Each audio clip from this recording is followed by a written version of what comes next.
নমস্কাৰ আপোনালোকে হয়তো অপৰাজিতা ফুল সকলোৱে চিনি পায় অপৰাজিতা ফুলৰ আছে এই 13টা বেমাৰ ভাল কৰিব পৰা ঔষধি গুণ আজিৰ এই ভিডিঅ'টিৰ জৰিয়তে অপৰাজিতা ফুলৰ বিষয়ে আপোনালোকৰ লগত আলোচনা কৰিম সেয়েহে ভিডিঅ'টি স্কিপ নকৰাকৈ শেষলৈকে চাই থাকিব লগতে কৈ থওঁ নতুন আপডেটসমূহৰ বাবে এতিয়াও যদি চেনেলটি সাবস্ক্ৰাইব কৰি লোৱা নাই তেনেহলে প্লিজ চেনেলটি সাবস্ক্ৰাইব কৰি কাষতে থকা বেল আইকনটো প্ৰেছ কৰি ল'ব অপৰাজিতা উদ্ভিদৰ থলুৱা স্থান হৈছে ইণ্ডোনেছিয়া মালয়েছিয়া থাইলেণ্ড আদি দেশত তাত বহুলভাৱে খেতি কৰা হয় ইয়াৰ ফুল দৈনন্দিন জীৱনত ব্যৱহাৰ কৰা হয় এই দেশসমূহত ফুলৰ পাহিবোৰ প্ৰাকৃতিক খাদ্যৰ ৰং হিচাপেও ব্যৱহাৰ কৰা হয় আনহাতে আন অংশবোৰ পৰম্পৰাগত বা বনৌষধি হিচাপে ব্যৱহাৰ কৰা দেখা যায় গতিকে এই উদ্ভিদৰ উপকাৰিতাৰ বিষয়ে আজিৰ এই ভিডিঅ'টিৰ জৰিয়তে আপোনালোকৰ লগত আলোচনা কৰিম প্ৰথমে ক'ব লৈছো অপৰাজিতা ঔষধি ব্যৱহাৰ প্ৰস্ৰাৱৰ বাবে এছিয়াৰ মানুহে ইয়াক বহুলভাৱে ব্যৱহাৰ কৰে অপৰাজিতা ঘৰুৱা ঔষধ হিচাপে প্ৰস্ৰাৱৰ ঔষধ হিচাপেও ব্যৱহাৰ কৰা হয় গতিকে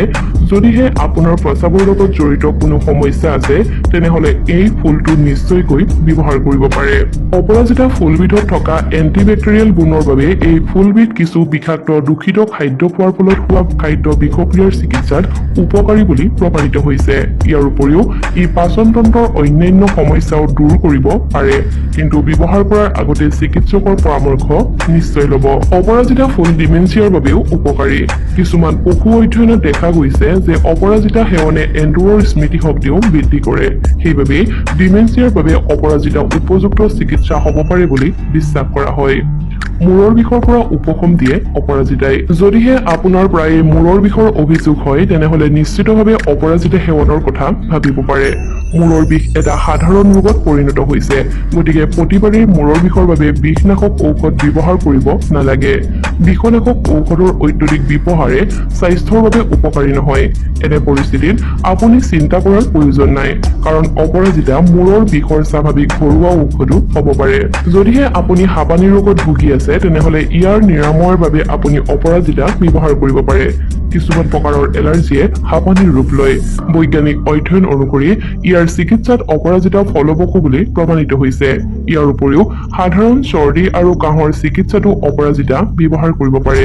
শ্বাস প্ৰশ্বাসৰ অংগত জ্বলা-পোৰাৰ দৰে সৰু সৰু সমস্যাবোৰো ইয়াৰ দ্বাৰা দূৰ কৰিব পাৰি যদিহে আপুনি হতাশাত ভুগিছে তেনেহলে এবাৰৰ কাৰণে হলেও অপৰাজিতাৰ ফুল ব্যৱহাৰ কৰি চাব পাৰে হতাশাৰ সৈতে মোকাবিলা কৰাটো জটিল যদিও মন কৰিবলগীয়া কথা যে অপৰাজিতাৰ সেৱনে সমস্যাটো বেছি বেয়া হোৱাত বাধা বা হ্ৰাস কৰাত সহায় কৰিব পাৰে ইয়াৰ উপৰিও অপৰাজিতাৰ উদ্ৰেক হ্ৰাস আৰু বিষণ্ণতা প্ৰতিৰোধী গুণ থকাটো নিশ্চিত হৈছে চাপ পৰিচিত আলচাৰ থকা এণ্ড্ৰুৰ ওপৰত পৰা এক অধ্যয়নত দেখা গৈছে যে অপৰাজিতাৰ চাহ 400 মিলিগ্ৰামৰ পৰা কিলোগ্ৰামৰ মাত্ৰাত সেৱন কৰিলে এণ্ড্ৰুৰ ওপৰত মানসিক চাপৰ প্ৰভাৱ হ্ৰাস পায় অপৰাজিতাই স্নায়ুতন্ত্ৰ সুস্থ কৰাত সহায় কৰে শৰীৰৰ বিপাকীয় ক্ৰিয়াটো স্নায়ুতন্ত্ৰই গুৰুত্বপূৰ্ণ ভূমিকা পালন কৰে আৰু অপৰাজিতাত কিছুমান বিশেষ উপাদান থাকে যিয়ে স্নায়ুতন্ত্ৰ পুনৰুদ্ধাৰ কৰাত সহায় কৰে অৰ্থাৎ এই ফুল মগজুৰ বাবে অতিকৈ উপকাৰী যদিহে আপুনি অনিয়মীয়া মাহেকীয়াৰ পৰা পৰিত্ৰাণ পাব বিচাৰিছে তেনেহলে অপৰাজিতাৰ ফুল সেৱন কৰিব পাৰে এছিয়া দেশৰ মহিলাসকলে সাধাৰণতে জানে যে অপৰাজিতা অনিয়মিত ঋতুস্ৰাৱৰ বাবে সৰ্বোত্তম চিকিৎসা ইয়াৰ উপৰিও এই সুন্দৰ ফুলটোৱে মহিলাৰ প্ৰজনন সম্পৰ্কীয় কিছুমান সমস্যাৰ সৈতে মোকাবিলা কৰাত সহায় কৰিব পাৰে মধুমেহ ৰোগত ভুগি থকা ৰোগীসকলেও অপৰাজিতাৰ ফুল ব্যৱহাৰ কৰিব পাৰে অপৰাজিতাৰ অদ্ভুত স্বাস্থ্য উপকাৰিতাৰ ভিতৰত ডায়েবেটিছ নিয়ন্ত্ৰণো অন্তৰ্ভুক্ত এই ফুলে ডায়েবেটিছ ৰোগত আক্ৰান্ত লোকৰ তেজত চেনিৰ মাত্ৰা নিয়ন্ত্ৰণ কৰাত সহায় কৰিব পাৰে যদিহে আপুনি হৃদৰোগৰ পৰা সকাহ পাব বিচাৰিছে তেনেহলে অপৰাজিতাৰ ফুল ব্যৱহাৰ কৰক হাৰ্ট এটেক ৰক্তচাপ আৰু কলেষ্ট্ৰৰেলৰ দৰে সমস্যাৰ সৈতে মোকাবিলা কৰাৰ ক্ষেত্ৰতো অপৰাজিতা এক নিৰ্ভৰযোগ্য ঘৰুৱা প্ৰতিকাৰ যদি আপোনাৰ মৃদু চৰ্দি আৰু ফ্লু আছে তেনেহলে ঔষধ খোৱাৰ সলনি অপৰাজিতা সেৱনৰ কথা চিন্তা কৰা উচিত অপৰাজিতাৰ গুটি আৰু শিপাৰ নিষ্কাশন ট্ৰাইগ্লিচাৰাইড কমোৱাত সহায় কৰে কিন্তু শিপা কলেষ্ট্ৰল কমোৱাত সহায়ক আৰু এই সকলোবোৰে ইংগিত দিয়ে যে ই হৃদযন্ত্ৰৰ স্বাস্থ্যৰ বাবেও উপকাৰী পোক পৰুৱাৰ কামোৰত আপুনি অপৰাজিতাৰ ফুল ব্যৱহাৰ কৰিব পাৰে এই আকৰ্ষণীয় ফুলৰ উদ্ভিদ এছিয়াৰ দেশসমূহত সাপ আৰু পোক পৰুৱাৰ কামোৰত প্ৰাকৃতিক ঔষধ হিচাপে ব্যৱহাৰ কৰা হয় কিন্তু ইয়াক আপুনি মাত্ৰ ঘৰুৱা ঔষধ হিচাপেহে ব্যৱহাৰ কৰিব এনে পৰিস্থিতিত লগে লগে চিকিৎসকৰ ওচৰলৈ যোৱাটো বাধ্যতামূলক দৃষ্টিশক্তি উন্নত কৰাৰ ক্ষেত্ৰতো অপৰাজিতাৰ ফুল ব্যৱহাৰ কৰিব পাৰি অপৰাজিতা প্ৰ এন্থোচাইনডিন নামৰ এন্টিঅক্সিডেন্ট ভাল পৰিমাণে থাকে যিয়ে চকুৰ কোকলৈ তেজৰ সোঁত বৃদ্ধি কৰে যিটো গ্লুকমা দৃষ্টিশক্তি ম্লান হোৱা ৰেটিনাৰ ক্ষতি বা চকুৰ ক্লান্তিৰ চিকিৎসাত অতিকৈ গুৰুত্বপূৰ্ণ যদিহে আপোনাৰ চকুৰ কোনো ধৰণৰ সমস্যা আছে তেনেহলে আপুনি অপৰাজিতা গ্ৰহণ কৰিব পাৰে বমি বন্ধ কৰাৰ ক্ষেত্ৰত অপৰাজিতা ফুল উপকাৰী অপৰাজিতা উদ্ভিদৰ পৰা এবিধ নিষ্কাশন এন্টিমেটিক হিচাপে ব্যৱহাৰ কৰা হয় অপৰাজিতা এন্টি মাইক্ৰোবিয়ালৰ উপকাৰিতা বিশেষকৈ এন্টি ডিসেন্টাৰী সমস্যা প্ৰতিৰোধ কৰাত সহায় কৰে এই উদ্ভিদৰ ৰসত মৃদু ৰেচক গুণ আছে গেষ্ট্ৰাইটিছ ডায়েৰিয়া আৰু মলদ্বাৰৰ ৰক্তক্ষৰণৰ চিকিৎসাটো অপৰাজিতা ফুল ব্যৱহাৰ কৰা হয় অপৰাজিতা চুলিহৰা ৰোধ কৰাৰ ক্ষেত্ৰতো উপকাৰী পুৰুষৰ আৰ্হিৰ টান আৰু চুলিহৰা চিকিৎসাৰ বাবে অতীজৰে পৰা অপৰাজিতা বনৌষধি হিচাপে ব্যৱহাৰ কৰা হৈছে অপৰাজিতাত এন্থোচাইনিন নামৰ এটা প্ৰধান উপাদান থাকে যিয়ে মূৰৰ ছাললৈ তেজৰ সোঁত বৃদ্ধি কৰে আৰু চুলিক পুষ্টি প্ৰদান কৰাৰ লগতে চুলিহৰা ৰোধ কৰে অপৰাজিতাত থকা চাইক্লোটাইডে কোষৰ আৱৰণ ভাঙি যোৱা ৰোধ কৰে আৰু কেঞ্চাৰ কোষৰ বৃদ্ধি হ্ৰাস কৰি কেঞ্চাৰ বেক্টেৰিয়া ধ্বংস কৰাত সহায় কৰে এক অধ্যয়নৰ পৰা দেখা গৈছে যে অপৰাজিতাত উপস্থিত চাইক্লোটাইডৰ এটা গুণ আছে যিটো অতি কম বনৌষধিতহে পোৱা যায় এই গুণ HIV বিৰোধী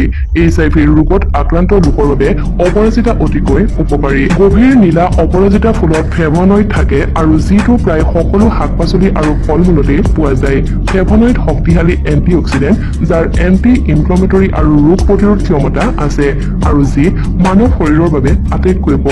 উপকাৰী অপৰাজিতাৰ আকৌ কিছুমান অসুবিধাও আছে অপৰাজিতা কম পৰিমাণে সেৱন কৰিলে কোনো ক্ষতি নহয় তথাপিও অপৰাজিতা বেছি পৰিমাণে দীৰ্ঘদিন ধৰি সেৱন নকৰাটো বাঞ্ছনীয় আপুনি যদিহে গৰ্ভৱতী বা স্তনপান কৰাই আছে তেন্তে চিকিৎসকৰ পৰামৰ্শ অবিহনে ইয়াক গ্ৰহণ নকৰিব অপৰাজিতা ফুলৰ সতৰ্কবাণী এয়াই যে চিকিৎসকৰ পৰামৰ্শ অনুসৰিহে আপুনি অপৰাজিতা ব্যৱহাৰ কৰক অপৰাজিতা সেৱন কৰাৰ মাত্ৰা হৈছে ৰস 10 মিলিগ্ৰাম আৰু চূৰ্ণ 1 পৰা 2 গ্ৰাম অপৰাজিতা ফুলৰ চাহক নীলা চাহ বুলিও কোৱা হয় ই হৈছে এক কেফেইন মুক্ত ভেষজ চাহ যাক সম্পূৰ্ণৰূপে অপৰাজিতা উদ্ভিদৰ ফুলৰ পৰা তৈয়াৰ কৰা হয় আটাইতকৈ গুৰুত্বপূৰ্ণ কথাটো হ'ল নীলা ভেষজ চাহ এন্টিঅক্সিডেন্টেৰে সমৃদ্ধ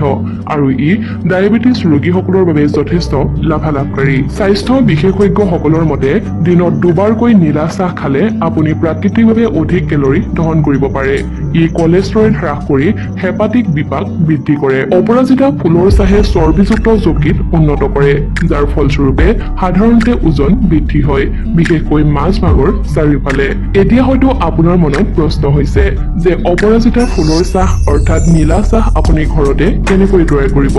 একাপ অপৰাজিতাৰ নীলা চাহ বনাবলৈ আপোনাক 4 পৰা 5টা শুকান নীলা অপৰাজিতা ফুলৰ পাপৰি লাগিব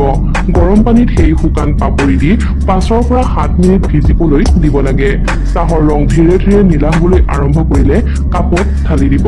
বিচাৰিলে আপুনি তাত চেনি আৰু নেমুৰ ৰসো মিলাব পাৰে অৱশ্যে নেমুৰ ৰস দিলে নীলা ৰঙৰ সলনি সামান্য বেঙুনীয়া হৈ যাব যদিহে আপুনি চাহ কাপৰ স্বাদ বঢ়াব বিচাৰিছে তেনেহলে চাহৰ সৈতে লং ডালচেনি ইলাচিও মিহলাব পাৰে বন্ধু-বান্ধৱীসকল আপোনালোকে হয়তো এতিয়া অপৰাজিতাৰ ফুল আমাৰ স্বাস্থ্যৰ কাৰণে কিমান অপকাৰী সেয়া ধৰিব পাৰিছে যদিহে আপুনিও অপৰাজিতাৰ চাহ খাব বিচাৰিছে লগতে আপোনাৰ কিবা সমস্যা আছে তেনেহলে ডাক্তৰৰ পৰামৰ্শ লৈহে অপৰাজিতাৰ ফুলৰ চাহ গ্ৰহণ কৰিব পাৰে আশা কৰিছো আজিৰ এই ভিডিঅ'টিৰ কথাখিনিয়ে আপোনাক যথেষ্টখিনি উপকৃত কৰিব যদিহে ভিডিঅ'টি চাই ভাল পালে তেনেহলে ভিডিঅ'টোত লাইক আৰু কমেন্ট কৰাৰ লগতে আপোনাৰ আপোন মানুহবোৰৰ মাজত অনুগ্ৰহ কৰি ভিডিঅ'টি শ্বেয়াৰ কৰি দিবলৈ নাপাহৰিব ধন্যবাদ